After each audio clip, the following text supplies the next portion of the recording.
Pig farm ऐसा है, इसमें कभी लॉस नहीं होगा। हम्म, प्रॉफिट कम हो जाएगा बट लॉस नहीं होगा। सर देखिए इसके कुछ रूल्स है। हम्म। एक्चुअली जब मादा प्रेग्नेंट होती है ना, उससे पहले उसको डिवर्मिंग किया जाता है एक बार। हाँ। जब मादा ये होती है तो उसको आयरन के इंजेक्शन दिया जाता है, विटामिन D3 के इंजेक्शन दिए जाते हैं 30 दिन के बाद, 60 दिन के बाद, 90 दिन के बाद जी, और 110 दिन पे। ये 4 बार है, तो एम्पोक्सिन इंजेक्शन भी दिया जाता है। किसान भाइयों, आज आपको लेकर आया हूं पिग फार्म पे, जहां पे मैं आपको बताऊंगा एक पिग फार्मर क्या गलती करता है। अगर पिग फार्मिंग स्टार्ट करनी है वो किस तरीके से करनी चाहिए, एक ऐसा मैनेजमेंट जो आपने शायद ही देखा होगा। तो देर न करते हुए वीडियो को स्टार्ट करते हैं। नमस्कार सर। सर जी नमस्कार। कैसे हो? आपका बहुत बहुत धन्यवाद जी, सर। जी, जी, आपका जी। बहुत स्वागत है जी और भारतीय किसानों के सभी क्षेत्रों का भी मैं अभिवादन जी करता जी जी, थोड़ा सा परिचय दीजिए सबसे पहले। सर मेरा नाम नीलेश सावंत है। जी। हमारा ये नाथ पिगरी फार्म है जी। और ये महाराष्ट्र में सिंधुदुर्ग डिस्ट्रिक्ट में है। अच्छा अच्छा, तो पिग फार्म करने की कैसे सूझी आपको? सर हमने एक्चुअली हमारा जो क्लाइमेट है सर हाँ, कोंकण का, जी। ये ह्यूमिड क्लाइमेट है। जी तो ये पहले क्लाइमेट को, ह्यूमिड क्लाइमेट इनको चलता है पिग को। और दूसरा है हमारा गोवा बहुत पास में है, जी 120 किलोमीटर पे। जी जी। तो ये मार्केट बहुत अवेलेबल है, इसलिए अच्छा। हमने सोचा कि पिग फार्म चालू करें। अच्छा अच्छा। क्योंकि हमने मार्केट की बहुत स्टडी की थी पहले। हाँ। कि भाई यहाँ से पिग जाते हैं, कितने में जाते हैं, क्या जाते हैं, मतलब बहुत सारे पिग फार्म फार्मर से बात की। जी। फिर हमने गोवा में जाके भी बात की, वहाँ पे क्या उसका ये डिमांड क्या है, अच्छा। कितने तक डिमांड है। जी फिर सर। इंडिया में मतलब पूना में, मुंबई में क्या डिमांड है। जी हम लोग यूपी तक गए हैं जी। ये सर्च करने के लिए कि वहाँ पे कैसे फार्म होते हैं, उनका मैनेजमेंट वगैरह कैसा होता है। तो उसके बाद ही हमने पिग फार्म करने का शुरू किया। जी जी जी। ये अपना यहाँ पे फीड का स्टॉक है। हाँ सर, हम लोग एक बताना चाहता हूँ सर, हम लोग पूरे जो है ड्राई फीड पे काम करते हैं। अच्छा। आप यहाँ पे देखना चाहोगे तो यहाँ पे 4 टाइप की फीड है। जो स्टार्टर फीड है, ग्रोअर फीड है, ब्रीडर फीड है और फिनिशर फीड है। चलिए सबसे पहले फार्म की विजिट कर लेते हैं, फीड की बाद में बात करेंगे। तो विजिट करने से पहले ये क्या है? सर बायो सिक्योरिटी बहुत इंपॉर्टेंट है। जैसे हमने बाहर जैसे स्प्रे किया था। अच्छा। तो हमारे बैक्टीरियल इन्फेक्शन रहता है, इसमें बहुत इंपॉर्टेंट बायो सिक्योरिटी है। जी, या जी, तो जी, किसी जी, को आप एंट्रेंस ही मत दो। हाँ। अगर एंट्रेंस देते हो तो बायो सिक्योरिटी रखना बहुत जरूरी है। अच्छा। तो आप ये जब डीप करते हो ना पैरों के लिए, हाँ। तो ये पोटेशियम परमेनेंट है। जी। और उसके बाद ये चूना है जी। ये करके इवन पूरा सैनिटाइज करके ही अंदर जाना है। Okay okay. तो जैसे आपने फार्म स्टार्ट करा था, तो इसमें स्टार्टिंग कैसे करी आपने? सर जब हमने जब जैसे मैंने बोला बहुत सारे फार्मर से बात की जी। और हमने खुद ट्रेनिंग ली। जी। उसके बाद लगभग हमने 35 फीमेल से शुरुआत की। 35 फीमेल और 3 मेल से शुरुआत की जी शुरू में। हाँ। और हमने जो फीमेल भी लाई थी वो गिल्ट लाई थी जी। जो ब्रीडिंग के लिए रेडी थी। ओके। और 2 साल अभी हो गए हमको। हमने ब्रीडिंग करके हमने यही था कि शुरू में ये जाए, बट हमको ब्रीडिंग करें, हम लोग यहाँ पे मीटिंग करें, प्रेग्नेंट करें और बच्चे आ जाए। अच्छा अच्छा, ये आपने यहाँ पे किस पर्पज से इसको कर रहे हो?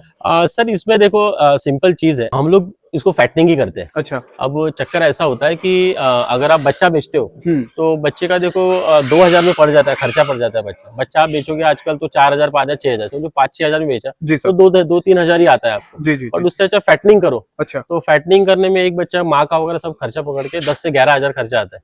और मार्केट रेट फीड का खर्चा आता था, माँ का फीडिंग का और बच्चे का। एक बच्चा 6 महीने में 6-6.5 महीने में 100 किलो हो जाता है। तो उसके बाद लगभग जैसे मार्केट का रेट है, ड्राई फीड वाले को रेट अच्छा है। जैसे अभी मार्केट अभी गिरा है जी सर। पहले 210 का रेट था, अभी लेकिन 150, 140 भी रेट है। हाँ। बस जो ड्राई फीड पे कर रहे हैं उनको रेट 180 वगैरह मिल रहा है मार्केट में। जी सर। तो आपका 11,000 भी खर्चा हुआ तो 7,000 रुपए एक बच्चे पे मिल रहा है। अच्छा अच्छा अच्छा। तो वो 2-3 हजार का प्रॉफिट ना देके 7,000 का प्रॉफिट देखे हमको ज्यादा ही हो रहा है। ओके। कि वो फैटनिंग करने में ज्यादा है, क्योंकि आपके पास समझो अभी आपके पास 50 मादा है। हाँ। तो लगभग 8 का एवरेज है इंडिया का। कि समझो किसी मादा को हमारे पास 14 भी होते हैं, 10 भी होते हैं, बट किसी मादा को 7 भी होते हैं। अच्छा। तो उनका क्या होता है, एवरेज हमारा 8 का 9 का आ जाता है। तो 9 में समझो 8 ही पकड़ लेते हैं जो इंडिया का एवरेज है। 50 मादा पकड़ी तो 400 बच्चे होंगे। 400 बच्चे तो आप बेच भी नहीं पाओगे। अच्छा अच्छा अच्छा। तो आपको फैटनिंग तो करनी ही पड़ेगी। और फैटनिंग में ज्यादा प्रॉफिट है। अच्छा अच्छा अच्छा। तो जैसे हम मादा लेके आते हैं उस पर कितना हमें एक्सपेंस कितना आता है? देखो मादा जो है सर 25,000 से 30,000 तक मिल जाती है। 30,000 की कॉस्टिंग पकड़ लो। एक अच्छी मादा जो है, जो यंग है 80 केजी की वगैरह, तो आपको 80-90 केजी की वो 30,000 में जो आएगी। 30,000 में मिल जाएगी। हाँ, मादा जो है उसके साथ नर भी लेना पड़ेगा। 10 मादा के पीछे एक नर लेना। तो सर मुझे ये बताइए, जो एक मादा की साइकिल है जो कोई नया फार्मर लेके आता है उसके क्या खर्चा पड़ता है? सर देखिए मादा जो है आपको 30,000, 25 से 30,000 तक मादा मिल जाएगी। हाँ। जो मादा आप अपने पास लेके आओगे, उसको डीवर्मिंग वगैरह करोगे तो हिट पे आएगी, उसको मेटिंग करोगे जी। तो लगभग 30,000 की मादा जब तक वो एक मादा का पूरा साल का खर्चा 27,000 है। जी सर। तो एक 13,000 6 महीने का पकड़ लो, क्योंकि 6 महीने में उसका एक लीटर साइकिल है। क्योंकि 4 महीने में 3 महीने 3 हफ्ते 3 दिन, मतलब 114 दिन। हम लोग उसको 4 महीने ही पकड़ लेते हैं। 4 महीने के बाद बच्चे हुए, एक 35-40 दिन तक माँ ने दूध पिलाया, 30, तो वो एक 6 महीने का पीरियड हो गया। जी, तो एक साइकिल 6 महीने का, जी जी माँ 6 महीने फ्री हो गई, वापस से उसको प्रेग्नेंट करो। बट जो बच्चा है उसको आपको, जो वेन हुआ है बच्चा, उसको आपको 6-7 महीना और पालना है। तो लगभग वो बच्चे का 1 साल हो गया, तो आपको इतना फीड का ये कंजम्पशन रखना पड़ेगा। तो जो पहला आपका जो ये आएगा, एक बच्चे के पीछे लगभग आपका 10 से 11 हजार लग जाता है। 10 से 11 हजार, 10,000 पकड़ लो तो 80,000 हो जाता है 8 बच्चों का। हाँ, माँ के खाने के साथ। हाँ, तो मेरा क्वेश्चन ये इसलिए है ताकि जैसे किसान भाई स्टार्ट करता है तो स्टार्टिंग में उसे कितने का अपने पास ऐसा बजट रखना चाहिए कि अगर भाई मैं स्टार्ट कर रहा हूँ 10 सूर्यों से भी, तो मुझे इतना रखना ही है अपने पास ताकि मैं उसको मैनेज अच्छे से कर सकूं इन फ्यूचर। अब इसमें 2 चीजें आ जाती है सर। हाँ। तो क्या होता है, पहले तो जो नया फार्मर है उसको स्ट्रक्चर खड़ा करना पड़ेगा। हाँ। बट जो स्ट्रक्चर जो होता है ना वो अगले 8-10 साल के लिए चलता है। सही है। तो स्ट्रक्चर को हम लोग मतलब वो डिविएशन 5 साल के में हो जाता है। हाँ। हम लोग मेन जो, अगर कोई फार्मर ये ड्राई फीड पे करना चाहता है जो सबसे अच्छा है, तो उसको 50% तो जो करेगा उसको रखना पड़ेगा, उसको खाने पे ही रखना पड़ेगा, क्योंकि इसमें फीड का खर्चा सबसे ज्यादा है। जी जी जी। अगर आप 10 लाख में अगर शुरुआत भी करते हो, 5 मादा से ही चालू कर सकते हो, तो उसका 4 से 5 लाख रुपए खाने का ही आएगा पूरे 1 साल का। अच्छा। मतलब वो खुद खाएगी, प्रेग्नेंट होगी तब बच्चा देगी, और बच्चा जब तक 100 किलो का होगा तब तक उसको जो लगेगा वो लगभग 80 से 90 हजार लगेगा उसको। तो टोटल कितना खर्चा आ गया? 8 बच्चे पकड़ लीजिए तो लगभग 80,000 तक खर्चा आ गया मोटा मोटी। उसमें 10,000 आगे पीछे भी हो सकता है। हाँ। और वो बच्चा आपने बेचा 18,000 में वगैरह, तो 50-60% आपका उसमें प्रॉफिट मार्जिन आ गया। प्रॉफिट मार्जिन आ जाता है। ओके, तो जैसे आप ड्राई फीड की बार बार बात कर रहे हैं, जैसे होटल वेस्टेज भी होता है अपना काफी चल रहा है, तो आप ड्राई फीड का बार बार नाम क्यों ले रहे हैं? सर एक्चुअली क्या होता है, ड्राई फीड में हम लोग काम कर सकते हैं। अब आप यहाँ पे खड़े हो, ड्राई फीड में काम चल रहा है, यहाँ पे कोई गंदगी नहीं है, कुछ नहीं है। अच्छा। और जो होटल वेस्ट पे करते हैं ना सर, वो हमेशा उसके खाने में टॉक्सिन रहता है, क्योंकि सड़ा हुआ खाना देते हैं, तो उनके शरीर में बैक्टीरिया इन्फेक्शन है, वो टॉक्सिक है पूरे एनिमल, और वो हमेशा बम पे बैठे होते हैं। सही कह रहे हैं। बम पे मतलब उनका क्या होता है, होटल वेस्ट में उनको लगता है कि सस्ते में कर रहे हैं, भर रहे, बट वो 3-4 साल उनका प्रॉफिट होता है, बट एक ही साल ऐसा होता है ना कि उनको बीमारी है, सारे उनके 500-1000 एनिमल मर जाते हैं। तो जो 3 साल में जो प्रॉफिट कमाया वो सारा उनका चला गया।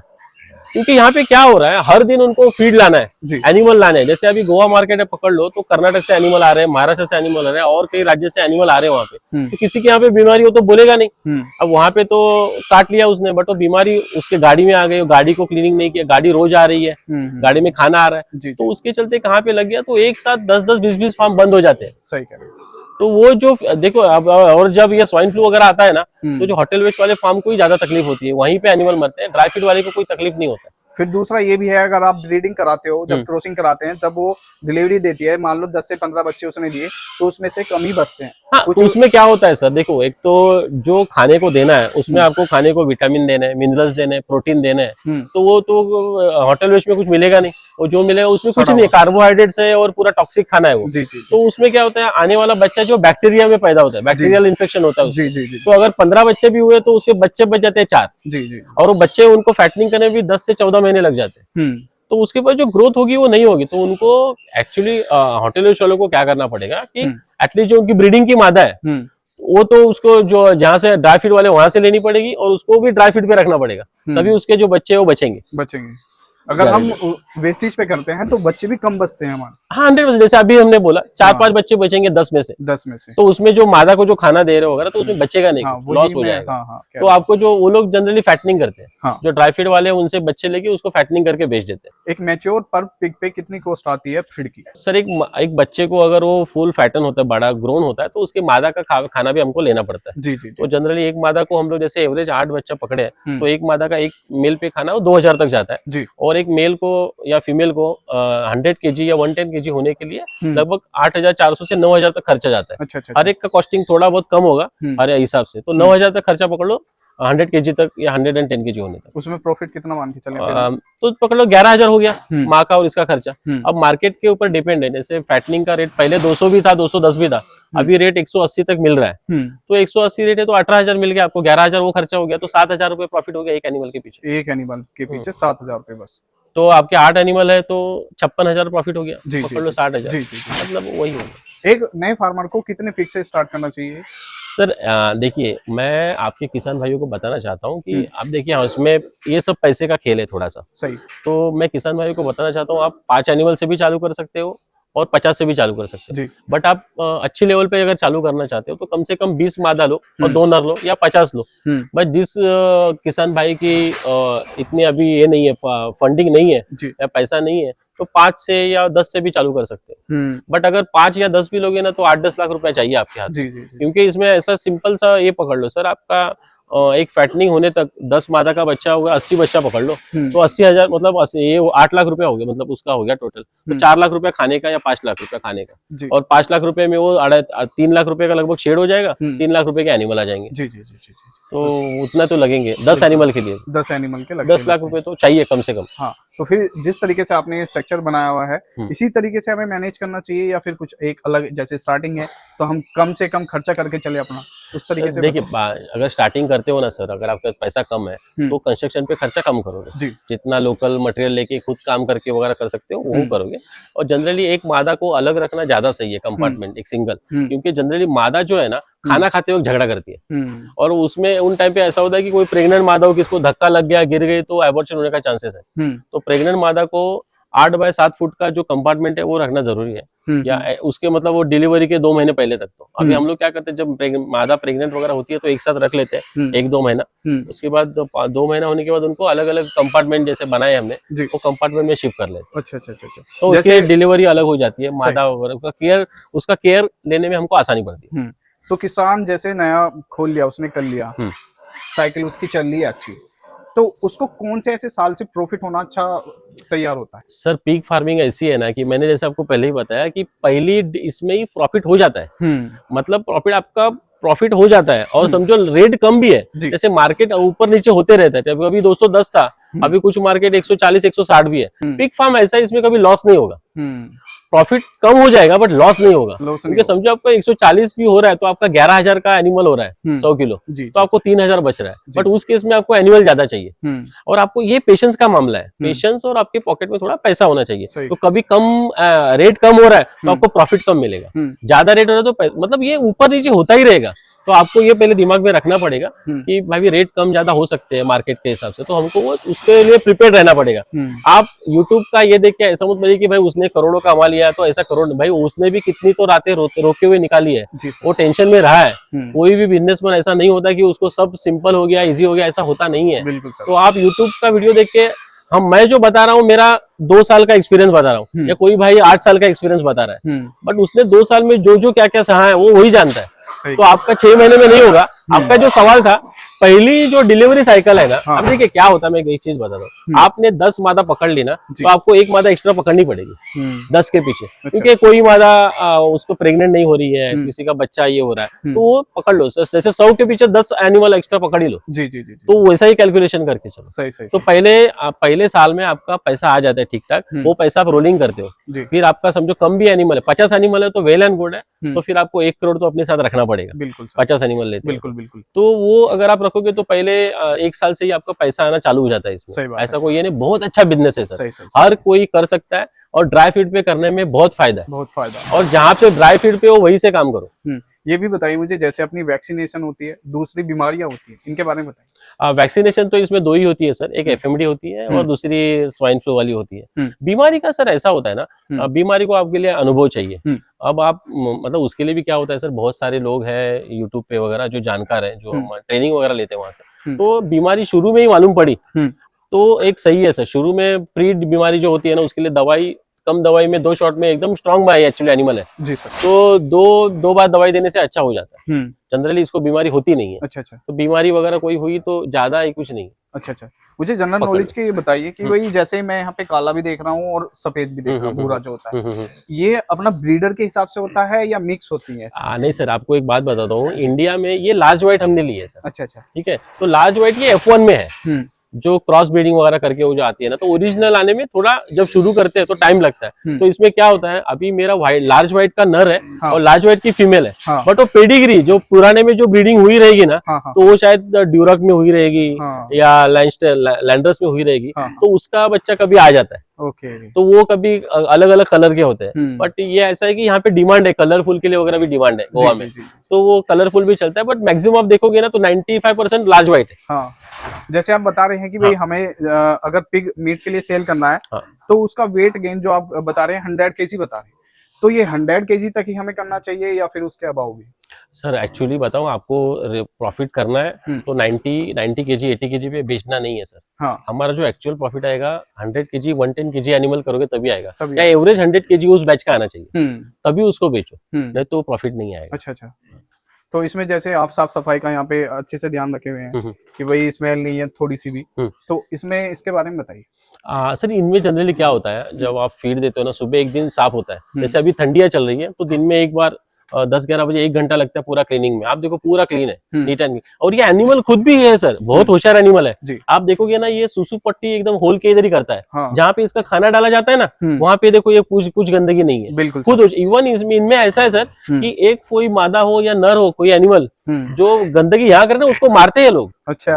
उसको भगा देते हैं लोग, मतलब ये लोग बहुत ही क्लीनिंग ये है सर। हमको लगता है ये गंदगी में रहने वाले, बट ये क्लीनिंग के भी है सर। हाँ, उसके अंदर ये है सर। दूसरा मुझे ये बताइए, जैसे अभी क्लाइमेट आपके यहाँ तो काफी मिनिमम है, ये है कि 26 से 30 के करीब टेम्परेचर है। हमारे इधर दिसंबर में काफी ठंड पड़ती है। क्लाइमेट वाइज इन पे भी कुछ ऐसा असर पड़ता है या नहीं? हाँ सर, क्या होता है क्लाइमेट के हिसाब से आपको उतना एहतियात बरतना पड़ता है। जनरली हमारे इधर है ना, ह्यूमिड कंडीशन है, हम समंदर के पास है, तो ह्यूमिड कंडीशन इनको चलती है। बट दूसरे हमारे इधर गर्मी ज्यादा रहती है, तो आपने देखा होगा ऊपर हमने ना थर्मल इंसुलेशन लगाया। अच्छा। ये 5 डिग्री टेम्परेचर कम करता है। ठीक है, हमने हाइट पे बनाया, पूरा ओपन है। हाँ। ताकि हवा चलती रहे। हाँ। तो क्लाइमेट कंट्रोल करना पड़ता है सर। उसको अगर गर्मी ज्यादा हो तो 2 बार नहलाना पड़ेगा। अच्छा अच्छा। क्योंकि इसमें स्वेट ग्लैंड्स नहीं है। अगर ज्यादा ठंडी पड़ जाए तो? ज्यादा ठंडी सर देखो, ज्यादा ठंडी ये लोग, यहाँ की जो ठंडी है हमारे कोंकण की, ये लोग सहन कर लेते हैं। हमारे इधर 21 डिग्री to 18 डिग्री तक जाता है, कभी कभी 12 डिग्री तक जाता है। हमारे इधर 7 से 6 के करीब भी हो जाता है। ये देखिए ना, हमने ग्रीन ये लगाया ना, ये नहीं, मैं ये जानना चाह रहा हूँ, जैसे हमारे यहाँ पे यूपी में अगर बात करें वेस्ट की, तो वहाँ पे जो टेम्परेचर है सर्दी के टाइम में 6 से 5 भी हो जाता है, 5 से 4 तक भी चला जाता है। अभी जो टेम्परेचर चल रहा है वो 7 से 16 के बीच चल रहा है अभी, तो वहाँ पे ये सर्वाइव कर जाएंगे? हाँ सर, जनरली क्या ताड़पत्री होती है ना। हाँ। वो ताड़पत्री लगा देते हैं। अच्छा अच्छा। चारों जगह से लेते हैं वो। हाँ, जैसे हवा अंदर आती ही नहीं है। और दूसरा, जहाँ पे बच्चे होते हैं ना, तो वहाँ पे बल्ब लगा देते हैं। अच्छा अच्छा। वो वाले तो बच्चे जो जन्मते तो उनका ध्यान ज्यादा देना पड़ता है आपके यहाँ पे। हाँ। हमारे इधर क्रीपर रूम वगैरह बनाते हैं, जिसमें हम लोग बल्ब छोड़ देते हैं। अच्छा अच्छा। चौकोन वगैरह, बल्ब से उसको हीट मिलती है, बच्चा अपने आप हीट के इधर आ जाता है। जो हमारी मादा होती है, जब वो डिलीवरी हो जाती है उसकी, तो उसको कैसे मैनेज करते हैं? सर देखिए, इसके कुछ रूल्स है। एक्चुअली जब मादा प्रेग्नेंट होती है ना, उससे पहले उसको डिवर्मिंग किया जाता है एक बार। हाँ। जब मादा ये होती है तो उसको आयरन के इंजेक्शन दिया जाता है, विटामिन D3 के इंजेक्शन दिए जाते हैं 30 दिन के बाद, 60 दिन के बाद, 90 दिन के बाद और 110 दिन पे, ये 4 बार है। तो एम्पोक्सिन इंजेक्शन भी दिया जाता है, जो डिसइंफेक्टेंट है, मैस्टाइसिस वगैरह नहीं होता है, वो इंजेक्शन भी दिया जाता है। तो उसका एक रूल है। अच्छा अच्छा। तो टाइम टू टाइम आयरन का इंजेक्शन है, विटामिन D3 का। और बच्चा जन्मने के बाद भी मादा को जैसे पेट का क्लीनिंग हो तो एक्साफार वगैरह दिया जाता है। अच्छा अच्छा। विट्रोवेट, एक्साफार वो दिया जाता है। 2 दिन के बाद, पहले दिन जो बच्चा होता है उसके दांत निकाले जाते हैं, ताकि आगे बढ़ के वो एक दूसरे को मारे ना। अच्छा। और टेल भी कट किया जाता है, जो मेल होता है उसका टेल कट किया जाता है। टेल कट करने का ये होता है कि जब बच्चे बड़े होते हैं ना, टेल तो मेल में ऐसा होता है कि वो उसकी जो हिलता है टेल, तो उसको काट लेते हैं।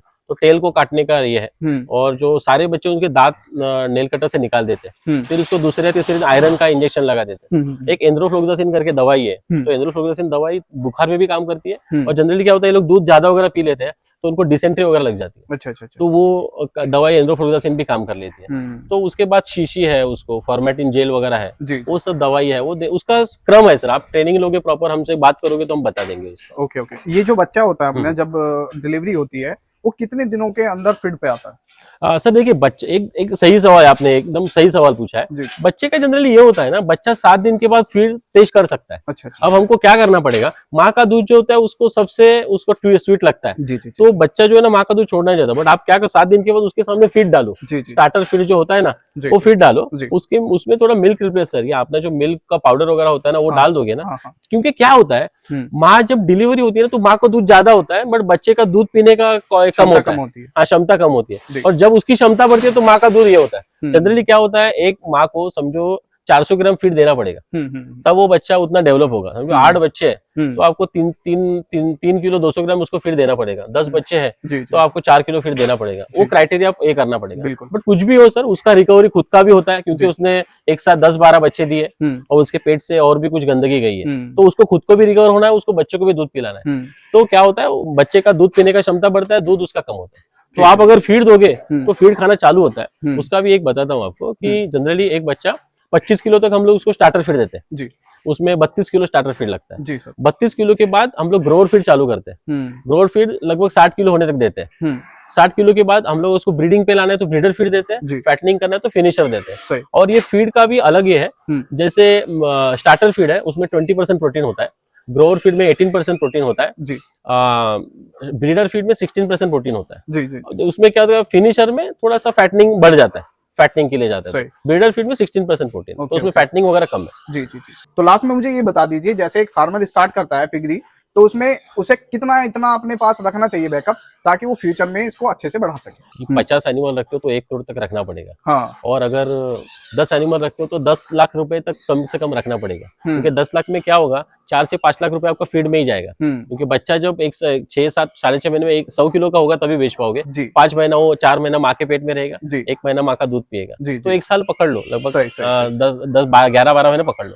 तो लगभग उसको वो खर्चा आ जाएगा 10 लाख तक, 5 लाख खाने का, 2.5-3 लाख रुपए तक आपका शेड, और 3 लाख रुपए का आपका एनिमल। बिल्कुल। तो 10 एनिमल आ जाएगा, 1 नर आ जाएगा। बहुत बढ़िया, धन्यवाद सर आपका। बहुत बहुत धन्यवाद। और आप भारतीय किसान का बहुत धन्यवाद, आप इतनी दूर से आए हमारे नाथ गोट फार्म पे जी सर, और आप मिले, बहुत अच्छा लगा। और वीडियो को जल्दी से जल्दी उसके पास शेयर कर दे जो पिग फार्म को स्टार्ट करना चाह रहा है या वो करता भी है, ताकि उसको ये पता चल सके कि भाई हम कहाँ पे गलती करते हैं इसमें। मिलता हूँ दूसरी वीडियो में। जय हिंद, जय भारत।